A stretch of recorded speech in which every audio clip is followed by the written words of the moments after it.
The report is that the 49ers are fielding trade calls on Trey Lance. So this is Ian Rappaport that says, quote, sources, the 49ers have received inquiries from several teams looking into a potential trade for former number 3 pick quarterback Trey Lance. The conversations have been the result of San Francisco fielding the calls, not making them, with teams aware that Brock Purdy is likely the future starter. While no trade is imminent, and the 49ers would almost certainly want to make sure Brock Purdy's rehab continues to go as smoothly as it has been going, the interest from other teams in Lance has been there. So what's your first reaction to hearing Ian's report? I'm not shocked. I mean, I really thought I said at the Super Bowl to people in Matt Mayako in San Francisco that I think trading Trey Lance could be a thing this offseason. Not because I knew anything or because I know Trey Lance, just because of the optics around the situation lent itself to us thinking that. Like, okay, they got their guy. They like him. You know, by all due accounts, it seems like, you know, it just hasn't worked with Trey Lance. There's questions or, you know, maybe it's one of those things where, again, it's like we talk about sometimes. He just needs a new start, there's been too much pressure and conversation around him from the get-go there. That's tough to overcome. So I'm not surprised to hear this. When they signed Sam Darnold, I really thought, well, they signed Sam Darnold to be the backup for Brock Purdy. That's really what I thought of. And, yeah, I'm sure he'll battle it out with Trey Lance and whatever else. But at the very least, they know, wait, Sam Darnold's played. He knows how to play, and we're safe there. And then hopefully Trey can come along. But I'm not surprised that we're hearing this. And, again, he was in a draft where there was other teams that liked him. So, yeah, does, you know, a team that has a need at that position, what would they give up? I don't know. I don't think it's going to be any high draft pick. It's going to be a mid-round pick at the very best.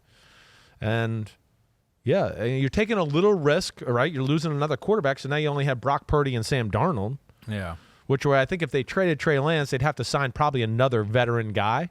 Or maybe they draft a guy later rounds. I mean, it says that they got to make sure that Brock Purdy is doing okay. I mean, you have heard some reports out there. Maybe this will be a longer injury for Brock Purdy. Yeah. Who knows when he can come back? I don't know when they're going to know that. Like, exactly. You know, that's what I would have questioned. How do you make a move? Unless you're confident that, like you mentioned, you can sign another veteran and that Sam Darnold is good enough early on. That would be my 2 cents. You know, I know Shanahan likes Sam Darnold coming out in the draft. I do know that. You know, I think he said that even when he was talking to the owners. I think it's a guy that he believes in a little bit. I think he's a little bit of a guy that he's been in some really messed up situations. This is the best situation he's been in, and I think I can get the best out of him. So we'll see where it goes. But I don't know. When it's all said and done, I don't think it's going to happen. But I'm not shocked to hear teams calling about him. So let me throw this one at you. Yeah. You got a couple quarterbacks from that draft class that have had trouble sticking with their current teams, perhaps. So you call up the New York Jets. You go, hey, that Zach Wilson guy who you've soured on. You know, we've got Trey Lance, who we've soured on. Yeah. Let's just, swap 1 for 1. Failed quarterback prospect for failed quarterback prospect. Listen, I think there's less questions about Zach Wilson than there is Trey Lance. So that'd be the first thing I'd say. Like the Jets might not want to do that. I mean, a little. I'd have a little questions about that. And then like, hey, I'm not Kyle Shanahan. I can't devise this crazy offense to make Trey Lance work, right? That's where I don't see it. And Zach Wilson, despite what people up here in New York think, people still look at that and go, it was a messed up situation. I think I could work with that guy. I have a chance with him. I think he's still viewed as that in the NFL. And I think that's why the Jets would probably be scared to trade him, because they'd go, well, we've seen a few things in practice and a few things in the game that it could be scary if we trade him. I think they want him to work and develop that way. Kyle in San Francisco makes him look like a Hall of Famer in year one. Well, that too. But, when I hear the Trey Lance thing, I think the biggest thing I think of 2 teams right away. Always heard Atlanta was hot on him coming out in the draft. And then Rand Carthon, who left the 49ers front office to become the GM of the Tennessee Titans, right?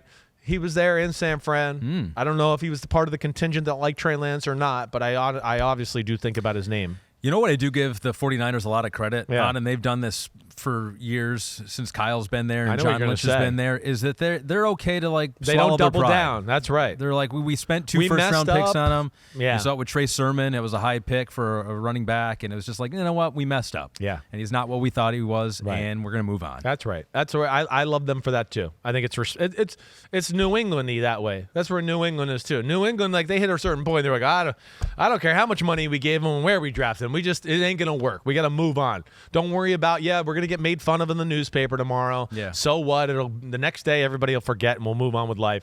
And yeah, I think a lot of teams get themselves in trouble because of the politics and the propaganda and how it's gonna look, and they hang on to a guy or a few guys or whatever else because they don't want it to get bad press. Yeah. And then you go, okay, yeah, you didn't get bad press, but your team's bad next year, and now you're fired. So that's bad. Yeah. Instead of just like taking the bad press for a few days and then making your team better. Well, so the hard part is that for some coaches and GMs are going to get fired either way. It's Exactly like right. The only way you're not going to get fired is if you figure out a way to make it work with that drastic- player, yeah, right? And so right. I think it's why it's like you talk about the stability of a team, and when they gave Kyle a 5-year deal or whatever 6-year deal when he came over there, that's why that stuff's important. Yes. Because then it Lets him emboldens- work.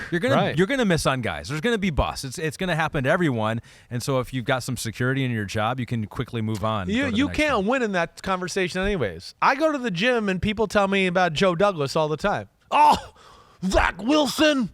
Who's the other one? Who's the other first rounder that they always bring? Oh, Mekhi Becton, right? Who's actually awesome, just can't stay healthy, right? Yeah. I mean, but how many draft picks are we gonna waste? Right? That's what I hear. And I'm going to go, I don't know. I just see one of the best rosters in football, but sure, those two were not great picks. Great. But what are we talking about? Yeah. And it's constant with that crap. So you can't win no matter what, to your point almost. Yo, thanks for watching, homies. It's the off season, but there's no off season for us here at Unbuttoned. Me, Ahmed Fareed, we're going to hit all the stories. So hit subscribe for us, okay? We got a ton coming up. My draft prospect rankings, my Simms top 40 quarterback countdown, and videos of me and NFL QBs playing catch and talking about their development and mechanics. Again, thanks for watching. Remember to subscribe. Peace out, homies. See you soon.